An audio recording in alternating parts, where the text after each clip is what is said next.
ઉત્તર ગુજરાતમાં દર વર્ષે મોટા પ્રમાણમાં ખેડૂતો દ્વારા તમાકુનું વાવેતર કરાય છે। આજે આપણે ખેડૂત દ્વારા જાણીશું કે તમાકુના વાવેતરથી લઈને તેને માર્કેટ યાર્ડ સુધી પહોંચાડવાની પ્રક્રિયા કેવી હોય છે। જાણીએ। મારું નામ દિનેશભાઈ અમરાભાઈ પ્રજાપતિ। હું બનાસકાંઠા લાખણી ગામનો વતની છું।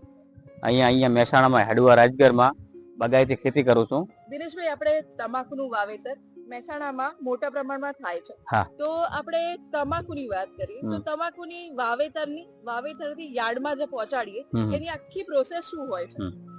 તમાકુ આપણે ઉપર વાયેલી છે, 10-12 વીઘા વાયેલી છે। તમાકુને ધરું આવે છે, એ ધરું વિજાપુરથી લાવવાનો હોય છે અને ધરુની અંદર કલ્ટીથી ઓળા કાઢી નાખવાના, ટ્રેક્ટરથી ઓળા કાઢી અને પોણી ચાલુ રાખી અને એક ધરું ફૂટના ગાળે ચોપવાનો હોય છે અને ચોપ્યા પછી એમાં ખાતર પાણીની માવજત કરવાની હોય છે। માવજત કર્યા પછી હવે કે તમાકુ મોટી થઈ ગઈ છે તો મોટી થયા પછી તમાકુને ત્યાંથી પાકી ગયું હોય તો પછી પોણી છોડી દેવાનો આવે છે। પોણી છોડ્યા પછી 1-2 અઠવાડિયા પછી તમાકુ સુકાઈ જાય। એને સુકાઈ ગયા પછી એને નીચેથી થડમાંથી કાપી અને એના પત્તા ખંખેરી દેવામાં આવે છે। પત્તા ખંખેર્યા પછી ડાળીઓ સાઈડમાં મૂકી દેવાની અને એ પત્તા માર્કેટ યાર્ડમાં આપવામાં આવે છે। તમાકુ એ ખાસ કરીને શિયાળામાં લેવાતો પાક છે, જેનો ઉપયોગ દવાઓ તેમજ ગુટકા કંપનીઓ કરતી હોય છે। ઉત્તર ગુજરાતમાં મોટા ભાગના ખેડૂતો દર વર્ષે તમાકુની ખેતી કરે છે, તેમાંથી વીઘે 50,000 થી વધારેની આવક મેળવે છે। એ કયા સમયમાં વાવવામાં આવે છે, કેટલા સમયમાં તૈયાર થઈ જતું હોય છે?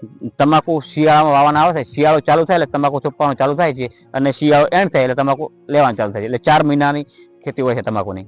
જનરલી માર્કેટ યાર્ડમાં શું મતલબ ભરાવાનું હોય છે? માર્કેટ યાર્ડની અંદર જેને પત્તા ખંખેરી અને ભેળા કરી અને પછી એની બોરી બને છે અને એ બોરી માર્કેટમાં ભરાવાની હોય છે।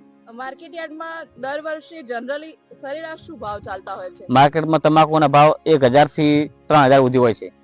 તમાકુ એ કયા પ્રકારની હોય છે? આપણે મહેસાણામાં જનરલી કયા પ્રકારની તમાકુ વાવવામાં આવે છે? તમાકુ મહેસાણાની અંદર લગભગ 4 નંબરનો ધરો વધારે થાય છે અને કલકત્તી આવે છે, 2 નંબરે આવે છે, બધી અલગ અલગ તમાકુ વાવતા હોય છે અને ખેડૂતની પસંદગી એ ખેડૂત વાવતા હોય છે। અત્યારે 4 નંબર લગાવેલી છે અને કલકત્તી છે। એમાંથી શું વીઘે શું ઉત્પાદન મળતું હોય છે અંદાજે?